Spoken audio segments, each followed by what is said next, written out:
Il y a quelques années en France, il n'y a pas si longtemps.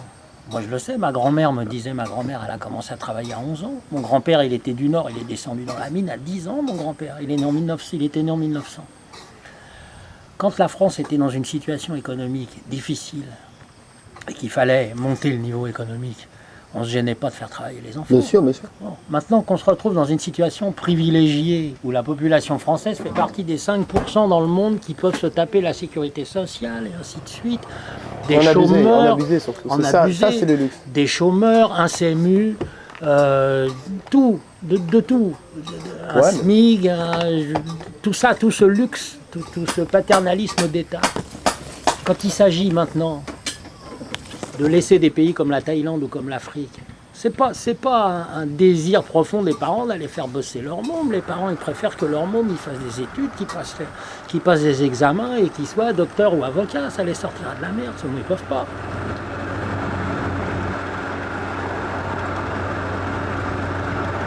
En Afrique c'est pareil, les enfants qui bossent, au Pakistan c'est pareil. On veut arrêter les enfants de faire les tapis au Pakistan. On ne veut plus acheter de tapis parce qu'ils sont faits par les enfants au Pakistan. En Inde, c'est pareil, on leur impose la même pression. Bon, toute cette bonne conscience que veut se donner le babacool européen, c'est bien gentil. Il baigne dans le luxe, le babacool européen. Il se permet, avec son RMI ou son SMIC, d'aller se payer des vacances à l'étranger et de vivre comme un prince. Il y en a plein ici là, qui sont à Koh Samui, c'est des RMistes. Bien sûr. Hein, avec le change, ça leur fait 15 000 bahts ici, c'est le salaire d'un docteur. Ces gens-là, ils ne profitent pas du tiers-monde. Si on veut que ces pays-là se développent, il faut qu'ils aient du boulot. Oui, si on veut qu'il y ait une assurance sociale, il faut qu'il y ait suffisamment d'argent qui soit reversé aux caisses dans les pays du tiers-monde. Sinon, comment les caisses pourraient rembourser les médicaments? C'est pas possible. La Sécu, on voit les problèmes qu'il y a en France. Quand on se permet de ruiner des gens en Thaïlande dans un pays qui est déjà pauvre, et puis qu'après on veut essayer les babacools américains qui disent on va coller une étiquette parce que ça a été fait par des mômes, faut pas acheter. Et puis qui retournent regarder leur télé à je sais pas combien de milliers de dollars avec leur chaîne pourrie, avec tout le système à la con américain. Faut arrêter de faire chier le monde. Et puis le fait de refuser le produit qui est fabriqué Made in Thaïlande ou Made in Pakistan parce que c'est des enfants qui l'ont fabriqué. Ça veut dire que les usines, on veut qu'elles restent en Europe. Maintenant, les mômes travaillent pourquoi? Parce qu'ils ne peuvent pas faire autrement. Sinon, on n'a qu'à partager, on n'a qu'à leur payer des études aux mômes.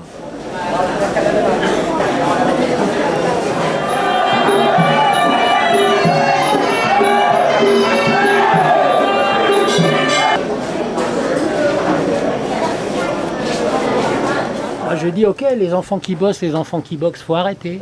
Faut arrêter, ça serait mieux. Mais dans ces cas-là, il faut partager, il faut les aider à se développer réellement. Réellement.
Les enfants de pauvres, ils ne peuvent pas faire de la boxe amateur. Ils n'en font pas. En ce moment, la boxe amateur, c'est la boxe qui se pratique dans les universités. C'est que les gamins de riches.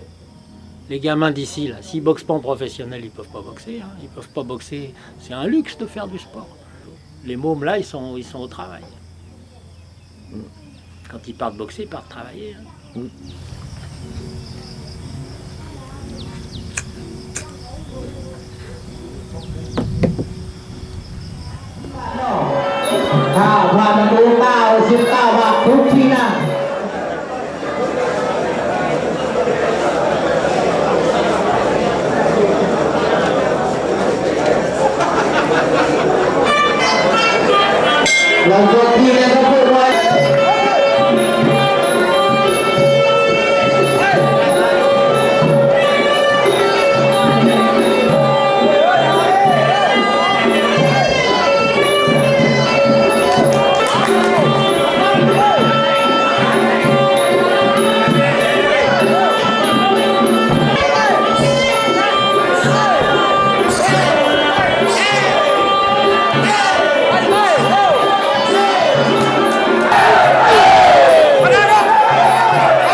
Les gamins, ça va, on les tient. Mais je te dis, il y en a un qui s'était battu à l'école une fois, on lui a fait comprendre qu'il fallait pas. Ils peuvent pas aller s'imposer après, faire leur loi, sinon on va faire des petits gangsters. Ils ont des avantages aussi d'être boxeurs professionnels. Quand ils arrêtent, ils ont des priorités pour être flics, des priorités pour être militaires. C'est tout un entraînement que les flics n'ont pas à payer. On leur amène tout fait. Ça, faut se méfier des... Faut pas se battre avec les flics en Thaïlande. 80% c'est d'anciens boxeurs. Ouais.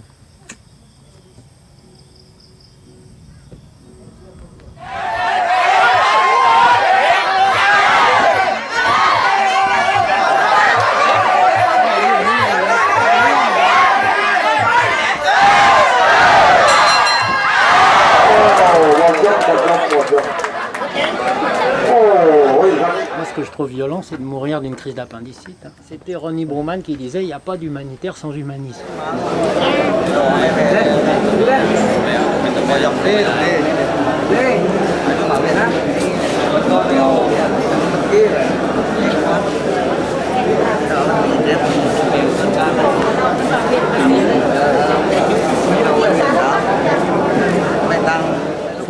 Faut pas faire de l'humanitaire de dépendance, faut pas faire du colonialisme humanitaire.